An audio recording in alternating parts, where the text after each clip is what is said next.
All right, strap yourselves in for this one. We are diving deep into a case that's, well, it's shocking and deeply unsettling. Yeah, this one's a doozy. A meth-fueled crime spree that ripped through multiple states, left a trail of tragedy. It really did. Our starting point is Miles City, Montana, Small town. small town, where a homicide is a rare occurrence, Very rare. to say the least. Absolutely. But in December of 2013, that peace was shattered. It was.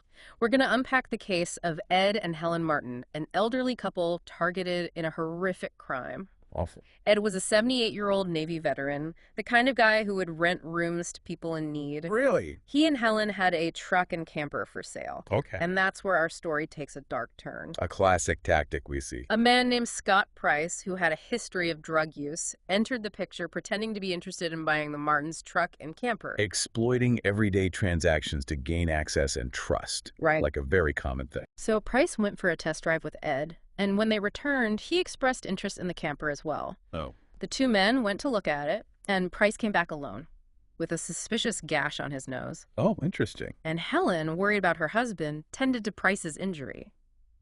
That is chilling. That's a chilling example of manipulation. I know. She's caring for the man who, unbeknownst to her, has already murdered her husband. While Helen was patching him up, Price was ransacking their home, stealing a significant amount of cash. Okay. He then forced Helen into the basement, tied her up, threatened her life to keep it quiet. Wow. Of course, by this point, Ed was already dead. So this speaks to the level of desperation. Right. Depravity that can be fueled by meth addiction. Yeah. The need for money to feed that addiction overrides any sense of empathy or morality. Helen eventually managed to escape and call for help, but the small-town police force was quickly in over their heads. Sure. They called in the Montana Department of Justice's Division of Criminal Investigation for support. Okay, so that's when we see the challenges of limited resources Right. in rural law enforcement. Right. Smaller agencies often lack the manpower and expertise to handle complex, multi-jurisdictional cases.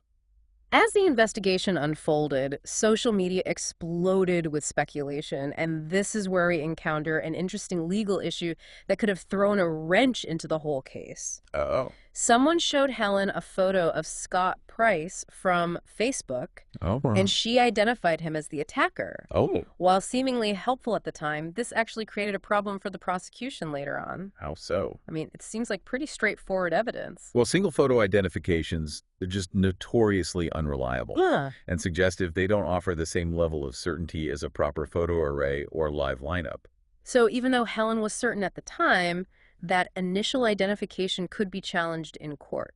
Exactly. And that's why proper procedures are crucial when it comes to eyewitness identification. Right. Suggestive techniques can lead to wrongful convictions, something we see time and time again.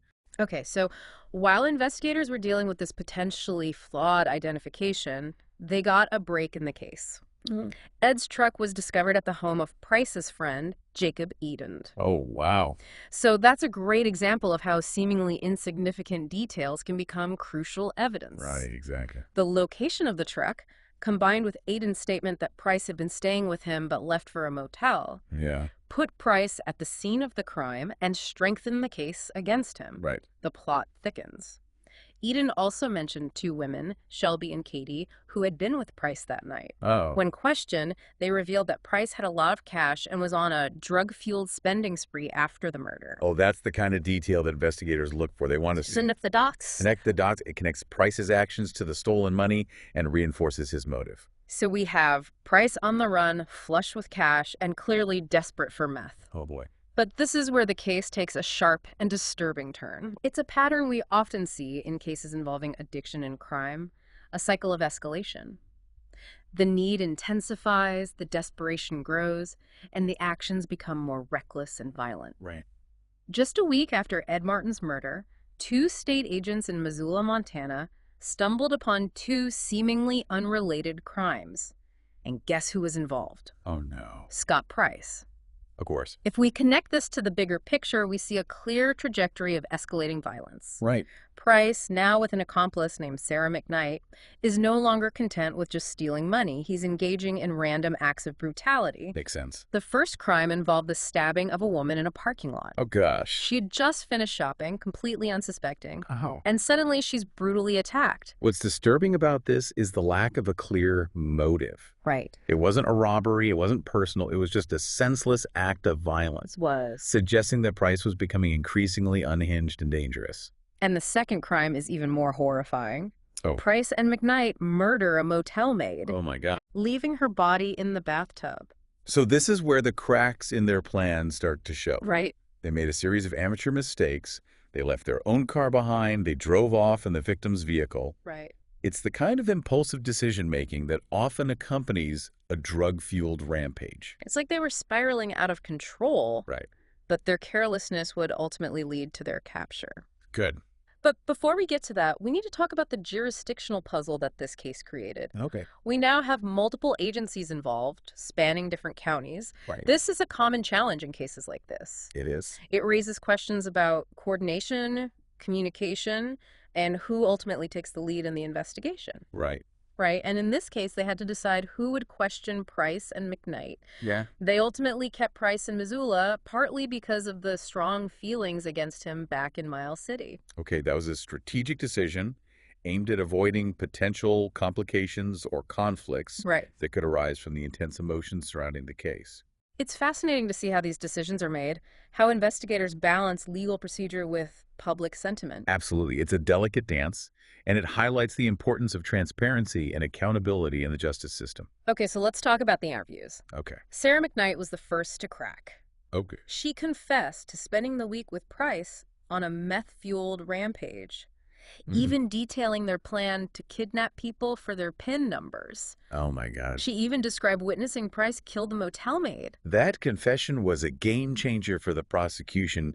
It provided firsthand accounts, Right. corroborated evidence, and painted a chilling picture of their descent into violence. So they bring Price in for questioning, armed with McKnight's confession. Initially, she denies everything. But then, in a scene that feels like it's straight out of a Hollywood movie, he offers a deal. A cigarette in exchange for the truth. Wow, really? This is a classic interrogation tactic. Oh, for sure. Price, a smoker, was likely experiencing cravings on top of meth withdrawal. Offering him a cigarette wasn't just a gesture of kindness. It was a calculated move to exploit his vulnerability Totally. and break down his resistance. Break him down. And it worked. Price confessed to killing Ed Martin, but tried to spin it as self-defense. Oh. He claimed they got into an argument and things escalated.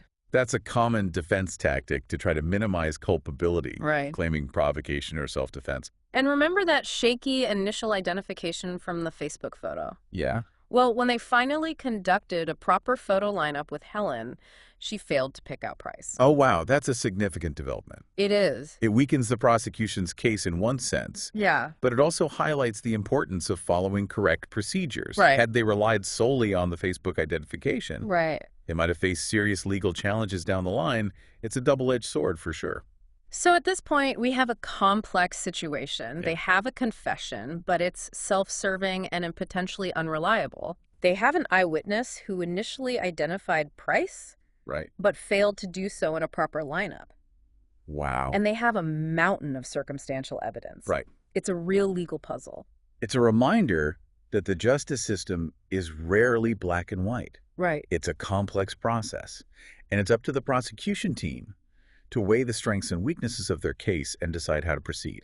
And then there's the question of the death penalty, which was a possibility in this case. Yeah. It's a weighty decision with serious implications. That's where the ethical and moral considerations come into play. Right. The prosecution has to consider the nature of the crime, Right. the defendant's history, the wishes of the victims' families, Yeah. and the broader societal implications of seeking the death penalty. And in this case, the victims' families played a key role in that decision, right? Absolutely. They expressed their desire not to seek the death penalty, Okay. and the prosecutor ultimately respected their wishes. So what happened? Did they go for the death penalty? No.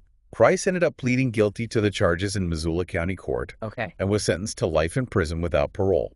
Wow.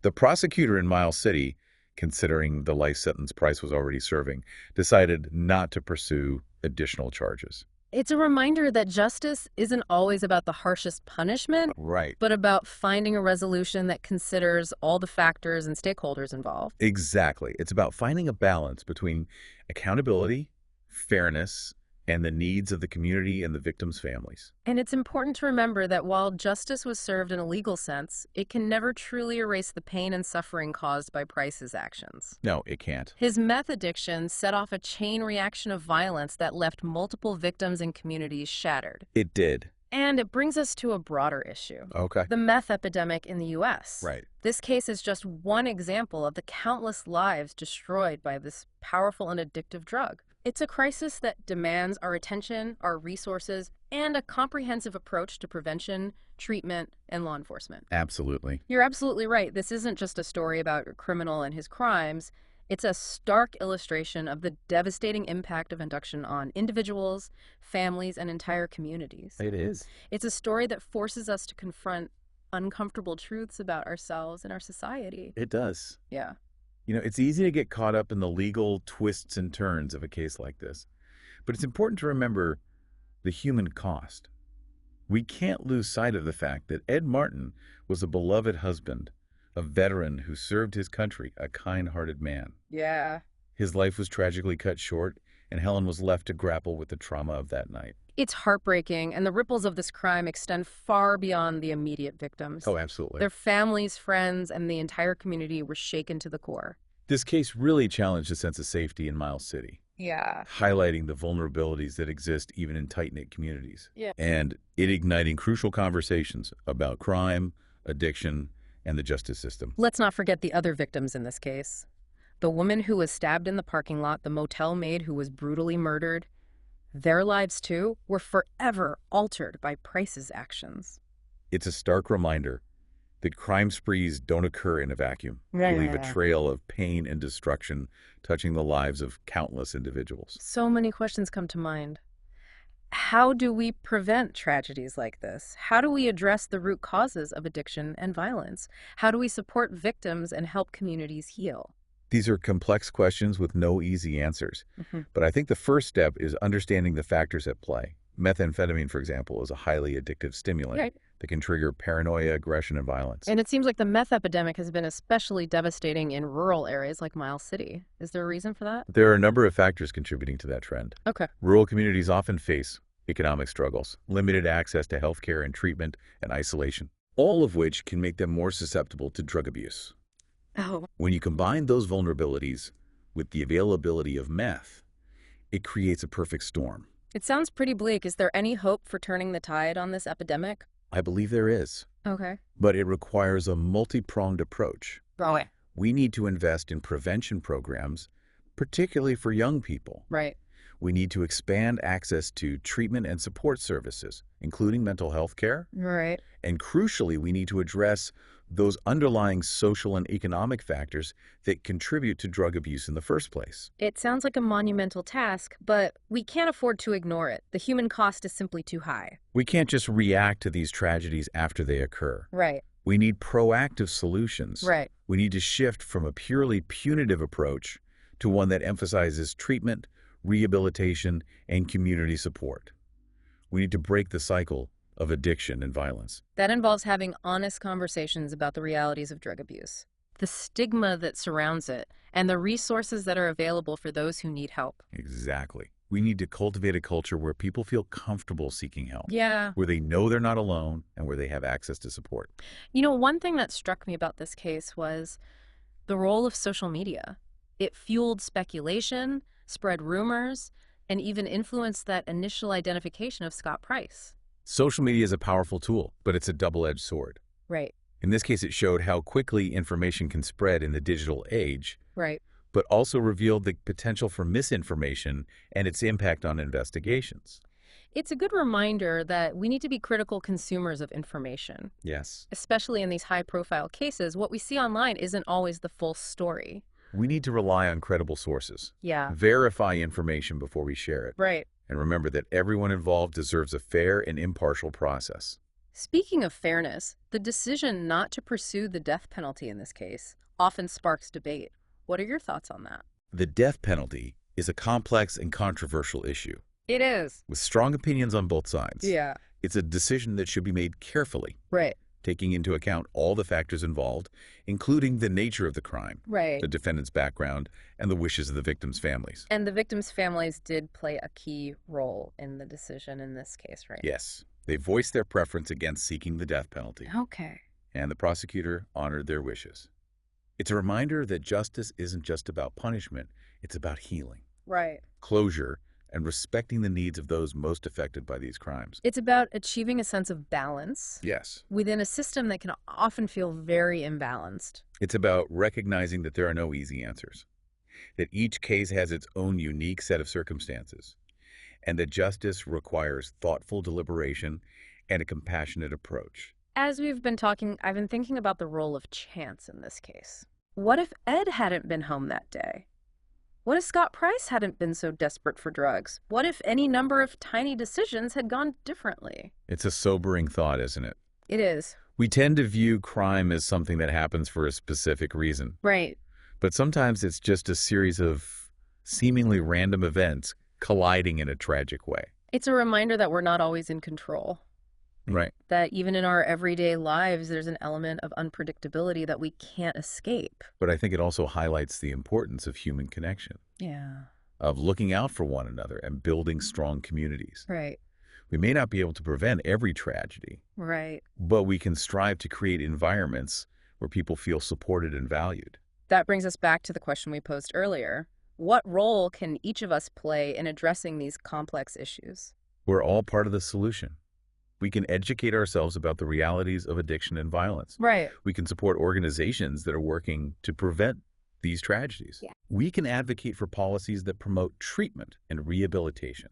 Okay. And we can start conversations in our own circles about how to build safer, more supportive communities. It's a call to action, a reminder that we all have a responsibility to make a difference. It is. And while the challenges might seem insurmountable, even the smallest actions can have a ripple effect. Every act of kindness, every effort to understand, every voice raised for change contributes to a more just and compassionate world.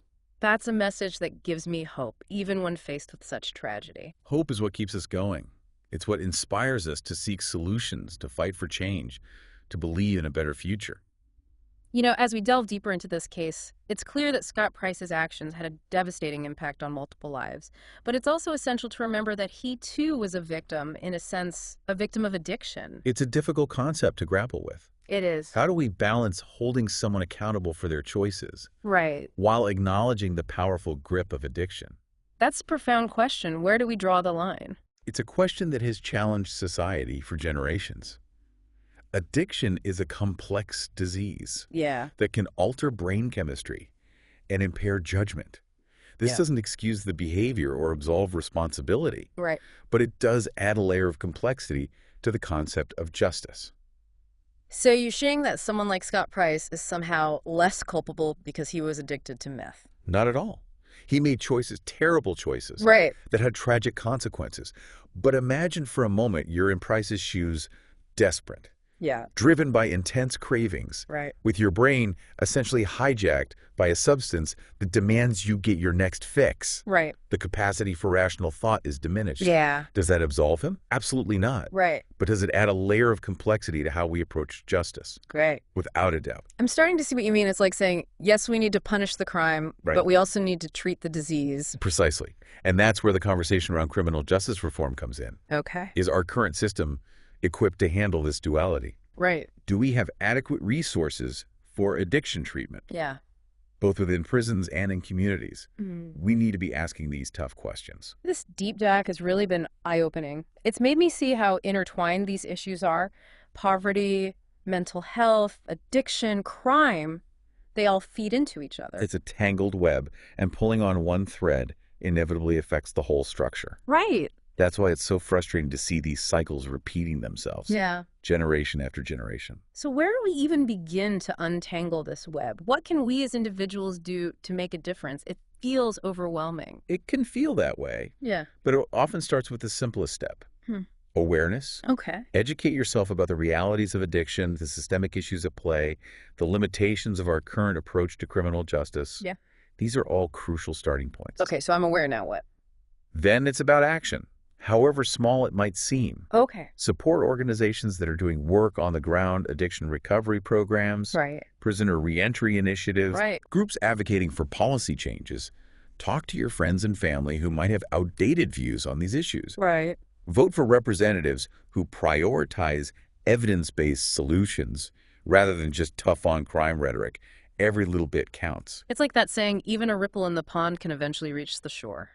Exactly. Yeah. And this case, as tragic as it is, can be that ripple. Yeah. It forces us to confront uncomfortable truths about our society Right. and consider the choices we make, both individually and collectively. We've covered a lot of ground in this deep dive, and I have to admit, it's left me feeling heavy, but I also feel a sense of purpose. Like I need to do something with this knowledge. That's the power of information. Yeah. It can spark outrage, but it can also fuel action. Right. You're definitely not alone in feeling that way. I really hope you're right. Even if just one listener is inspired to learn more, volunteer their time, speak up about these issues, then this whole deep dive has been worth it. Well said. And who knows, maybe the ripples from this conversation will reach Scott Price himself. Even within a life sentence, there's room for growth. Yeah. Reflection, maybe even finding some kind of meaning in the wreckage he's created. It's easy to demonize someone who has committed such horrific acts, It is. but as you said earlier, he is still a human being, He is. capable of change. It's a thought-provoking concept. Perhaps that's the ultimate takeaway from this deep dive. The need to hold on to hope, even in the face of unimaginable darkness. Yeah, Hope for the victims' families as they seek healing. right. Hope for communities as they grapple with these issues. Yeah. And yes, even hope for Scott Price as he navigates the long road ahead. Hope and a commitment to action, because as we've learned today, awareness without action simply isn't enough. That's a powerful statement. And on that note, I think it's time we come up for air from this deep dive. Until next time, keep exploring, keep questioning, and keep striving for a better world. As we wrap up this deep dive, I find myself wrestling with a lot of conflicting emotions. Yeah, Sadness for the victims and their families. of course. Anger at the senselessness of it all. Right? But also a glimmer of hope that maybe, just maybe we can learn something from this tragedy.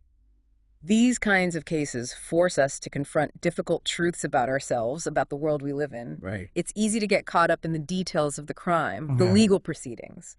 But the real takeaway is what this case reveals about the human condition. One of the things that keeps coming back to me is the concept of choice. Okay. Scott Price made a series of choices that led him down a dark path. Yeah. But he was also a product of his environment, a victim of addiction. Right.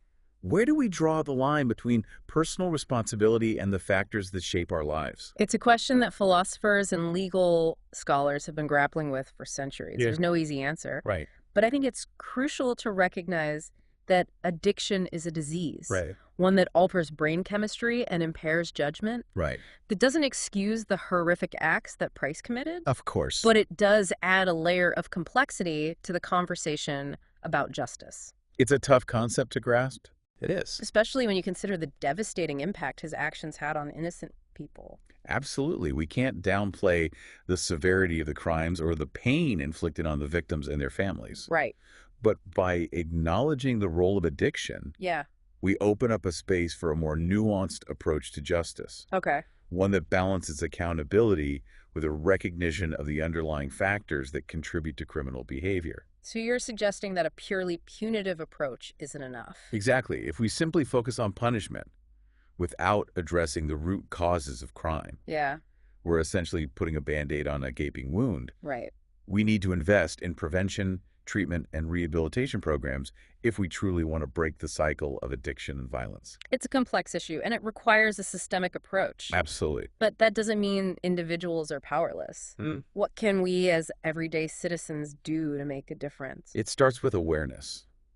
Educate yourself about the realities of addiction, Right. the systemic factors at play, the limitations of our current approach to criminal justice. No. Talk to your friends and family, challenge outdated views, vote for representatives who prioritize evidence-based solutions. It's easy to feel overwhelmed by the magnitude of the problem. It is. But as we've discussed, even small acts of kindness and understanding can have a ripple effect. Precisely. Volunteer your time at a local organization Yeah. that supports those struggling with addiction or helps ex-offenders reintegrate into society. Okay.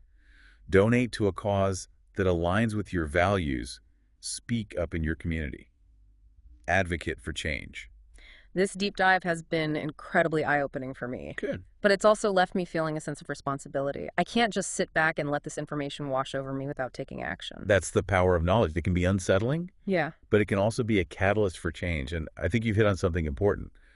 This case, as tragic as it is, can serve as a wake-up call for all of us. A reminder that we're all connected. Yeah. And that the choices we make both individually and collectively have far-reaching consequences. Exactly. And that even in the face of unimaginable darkness, there's always hope. Right. Hope for the victims' families as they navigate their grief and seek healing. Yeah. Hope for communities grappling with these complex issues. Of course. And yes, even hope for Scott Price himself. Right. That even within the confines of a life sentence, he might find some measure of redemption. Redemption is a powerful word. It is. And I think it speaks to the core of what we've been discussing. This isn't just about punishment. Right. It's about recognizing the potential for transformation, for healing, for finding meaning in the midst of tragedy. And that's where the conversation about restorative justice comes in. Okay. It's an approach that emphasizes repairing harm, Right. facilitating dialogue, and involving all stakeholders in the process of healing. It's a powerful concept, but it's not without its challenges. Right. Especially in a case as brutal as this one. You're right. Restorative justice isn't a magic bullet. Yeah. And it's certainly not appropriate for every situation, but I think it's a model worth exploring, especially when addiction plays a role. It's about recognizing that there's often more to the story than meets the eye. Yeah. That even those who have committed horrific acts are capable of change and growth. It's about moving beyond a purely adversarial system and seeking solutions that promote healing and reconciliation. This deep dive has truly challenged me to think differently about these issues. Yeah. I've had to confront my own biases, my own assumptions about justice and accountability, Yeah. and I've come to realize that there's no easy fix. There's not. No one-size-fits-all solution. It's a journey of continuous learning and unlearning. Yeah, We have to be willing to question our own beliefs, right. to listen to different perspectives, to engage in open and honest dialogue. And we have to remember that this is a marathon, not a sprint. Yes. Change takes time, effort, and a commitment to keep showing up even when it feels overwhelming. Well said. And I think that's a perfect note to end on. This case, with all its complexities and heartbreak, offers us a chance to reflect, to learn, and to commit ourselves to building a better world. So as we resurface from this deep dive, Right. let's carry these insights with us. Let's continue to explore, to question, to challenge, and to act, because even amidst the darkness, there's always a glimmer of hope to guide us forward. Well said. I think that wraps it up for this deep dive. Thanks for listening, everyone.